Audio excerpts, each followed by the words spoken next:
नमस्कार मित्रांनो, मी नमिता तुमच्या सगळ्यांचं स्वागत करत आहे आपल्या यूट्यूब चॅनलवरती.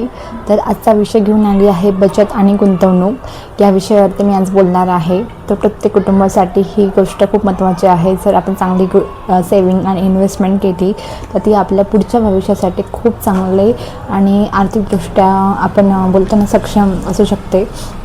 सो आपण चॅनलला सुरुवात करूया, व्हिडिओला सुरुवात करूया आणि स्टार्ट.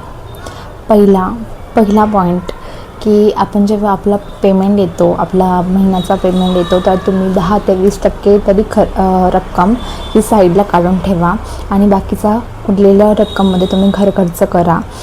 सेकंड पॉईंट हा की तुम्ही इमर्जन्सी फंड रेडी ठेवा, जेणेकरून तुम्हाला कधी काही इमर्जन्सी आली तर प्रॉब्लेम येणार नाही. म्हणजे 3 ते 6 महिन्याचा एक असा फंड तुम्ही रेडी करा की जेणेकरून तुम्हाला खूप उपयुक्त ठरेल तुमची सेविंग्स.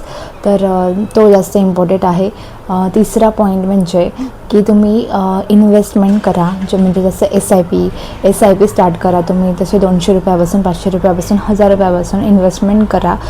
छोटी छोटी रक्कमसुद्धा तुम्हाला पुढे जाऊन खूप जास्त फायदेशीर ठरू शकते. तर तुम्ही त्याच्यामध्ये इन्व्हेस्टमेंट करा. गोल्ड सेविंग आहे तुम्ही, तर ते गोल्ड सेविंगसुद्धा तुम्ही स्टार्ट करा. फोनपे, मी तर फोनपेवरच स्टार्ट केलेली होती. 10,000 रुपयापासून पण आहे गोल्ड सेविंग, तर तुम्ही ती गोल्ड सेविंग स्टार्ट करा. सो अशा छोट्या छोट्या इन्व्हेस्टमेंट असतात जसं, तर तुम्ही त्याच्यामध्ये तुम्ही स्टार्ट करू शकतात.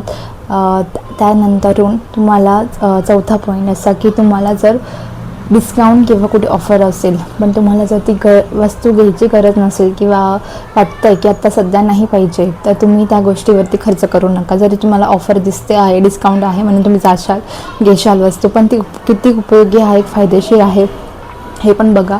गरज असेल, इच्छा नसेल तरच घ्या, आणि असेल तर इच्छा मारू पण नका, असं माझं म्हणणं आहे.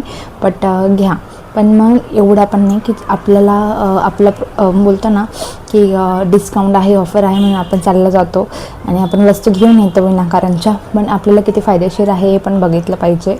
तर पाचवा पॉईंट हा की इन्शुरन्स, म्हणजे सगळ्यात मेन म्हणजे मेडिक्लेम काढून ठेवा तुमचा. तो खूप फायदेशीर आहे आणि म्हणजे मी बोलेल की प्रचंड फायदेशीर आहे.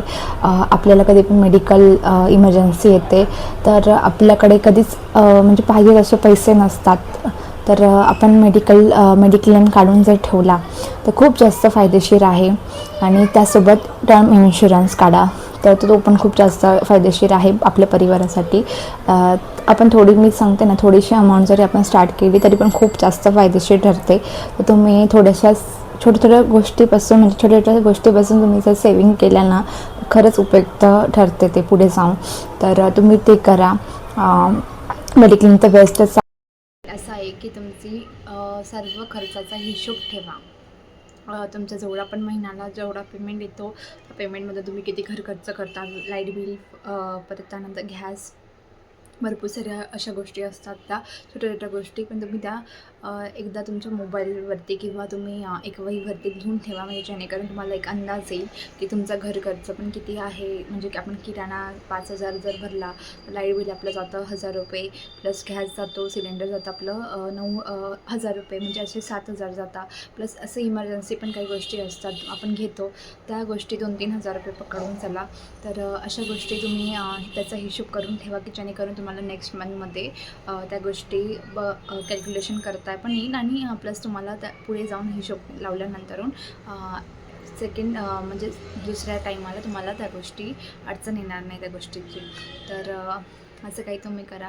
आणि खूप छान छान मी बोलेल की सध्या इन्व्हेस्टमेंट आहे. शेअर मार्केटबद्दल मी बोलणार नाही, कारण की शेअर मार्केटचं मला काही माहीत नाही. तर शेअर मार्केट पण हा एक चांगला ऑप्शन आहे इन्व्हेस्टमेंटसाठी. बट त्याचं मला काही नॉलेज नाही आहे, कारण की मी करणार होती, बट मला माहीत नाही शेअर मार्केटचा. मी कोर्स नाही, पण माझा फ्रेंड आहे, तर तो मला सांगणार होता की कसं करायचं, काय करायचं. पण मी त्याच्यामध्ये नाही केली इन्व्हेस्टमेंट. फक्त माझ्या SIP आहे आणि गोल्ड सेविंग चालू आहे, तेवढं मी करते. आणि बोलतो ना आपण छोटेसे बुनबुन जे आपण असतात ना, ते जर साचवले तर त्याचा पुढे नक्की फायदा ठरतो.